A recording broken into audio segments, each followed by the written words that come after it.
After David had killed Goliath, King Saul called for David. Saul explained that he would not allow David to return home to his father. From then on, David was successful in every mission Saul gave him. His success led Saul to make him the leader of all his soldiers.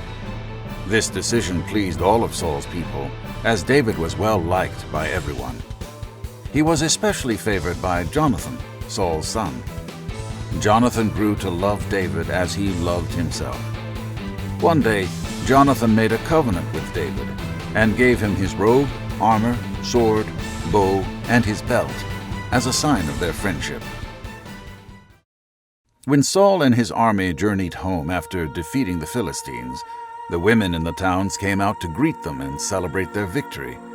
They sang and danced to songs of joy played on their instruments.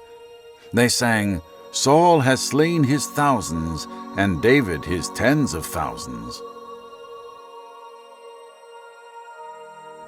This well-meaning song did not please King Saul at all, as it gave David credit for more of the victory.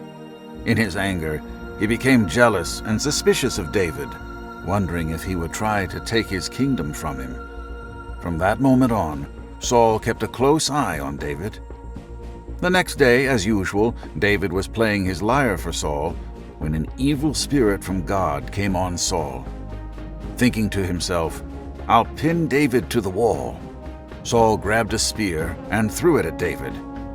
Saul threw the spear at David twice, but David dodged it both times. Because Saul could see that the Lord was with David and that the Lord was no longer with him, Saul was afraid of David. In an attempt to send David away from him, Saul gave him command over 1,000 men. David led the troops in their campaigns, and he was successful in everything he did because the Lord was with him. All of Israel and Judah loved David because he led them in their campaigns. Seeing how successful and loved David was made Saul's fear grow even more.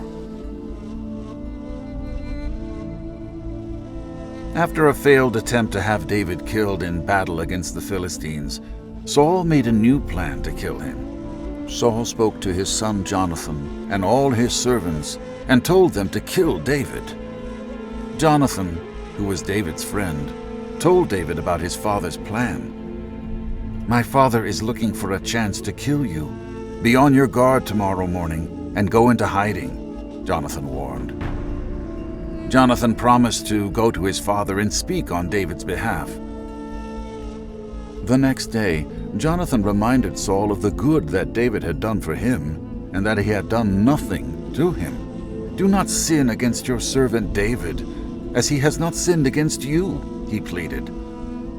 Saul listened to his son and made a promise, saying, "As surely as the Lord lives, David will not be put to death."